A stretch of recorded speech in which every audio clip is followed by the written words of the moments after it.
And with that, I'd like to bring up our last poet of the evening, another woman who does a lot of teaching in the Valley and has very much been an inspiration for me and a lot of us in our Poetry Crit group, Linda Barnes. I thought by going last, that I could just relax and enjoy the poetry because I didn't want to go first.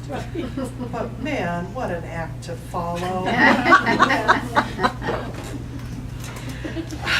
And of course, so many of my very talented and delightful peers picked poems that kind of adhered together in a theme. We had weather, we had kind of memories and so forth. I never do that. I don't know why.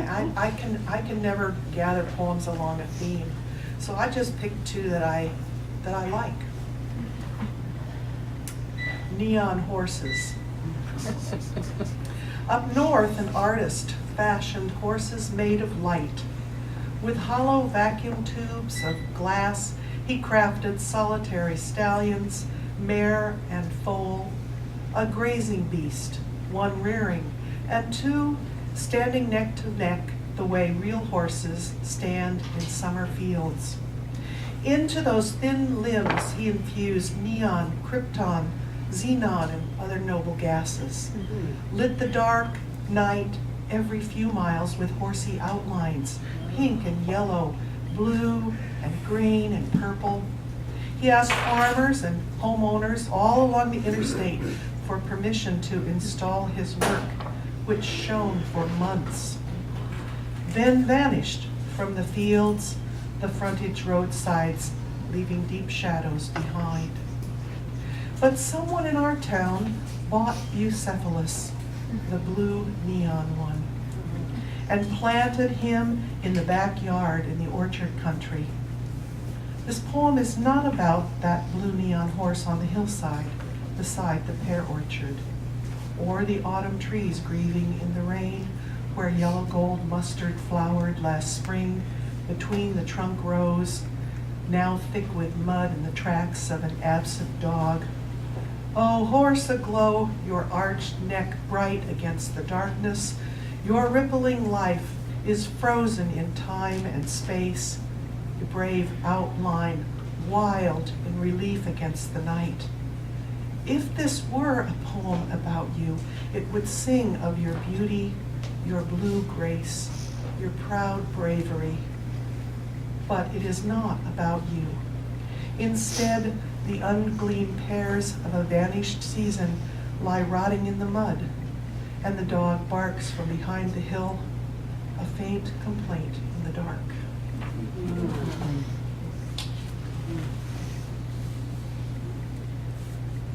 The Congolese student visits my classroom.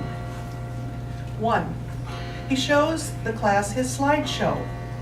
My country's name, Democratic Republic of Congo, DRC. He shows a map of Africa. My country is known as the heart of Africa. It does not mention Joseph Conrad. In the center of the country, where I am from, it rains 12 months of the year. It rains almost every day, and here it is the hottest too, as high as 115 degrees Fahrenheit much of the time. In the south, he tells my students, it is cold, cold, cold. So cold it gets down to 70 degrees. Once I tried to live there, but I had to leave because I missed the heat. 2. My country is the richest in all of Africa, the richest in the world. Tungsten, copper, cassiterite, lead, cobalt, manganese, uranium, zinc, nickel, silver, garnets, malachite, gold, diamonds. I am proud of this wealth, but it is a third world country. Most families live on less than $1 per day. A teacher like you, he nods politely in my direction, would make about $120 a year. 3. In my country, we go to school from 8 in the morning until 5:30. After school, we have our meal. We eat only once a day. Some rice, a bit of vegetables, a little chicken, or antelope if someone has been hunting.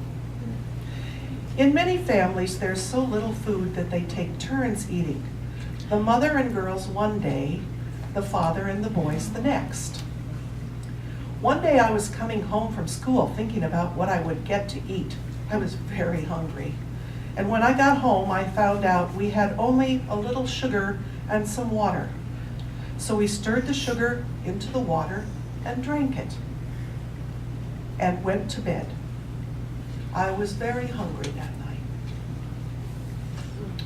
4, my American students don't ask questions about money or food or even school. They want to know about dating. They want to know, when do you get married in your country? He tells them, we don't get to date until we are about 21. School is the most important thing. Once my father heard from some people that I was dating a girl, but I wasn't. I was talking to her at school because she was in my class. We were 15. My father threw me out of the house and said, do not come back here even if you are hurt in an accident. Even if you are bleeding, you cannot come back home now. I stayed with friends for about 3 months, and then he let me come back home. 5, when I was first here in the States, some friends asked me if I wanted to go hunting with them. I said I would like to, and when they picked me up, one said, we're going to Wendy's first to get something to eat because we're going to be gone all day. I asked them, do you mean you go hunting when you're not hungry? Now when I come to school and see my friends, they're always asking me, have you had breakfast? What did you have for lunch? I laugh, but I wonder, is it really legal to eat so much?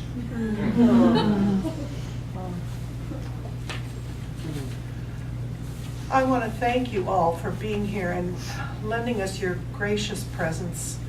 It's so heartwarming to see a crowd turning out for poetry on any occasion, but especially in April. Beth started with the wonderful invocation of the Muses, and I want to close with a little poem that I think will be like a benediction. And it was inspired by this line from Basho, old Japanese poet. To write about the pine, go to the pine.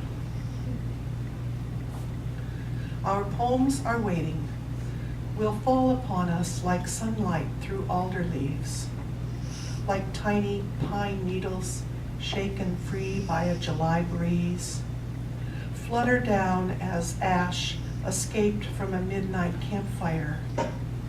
Some have been waiting centuries, their granite faces scoured by ice and wind, and others wafted in suddenly, a whiff of lilac there, then gone again.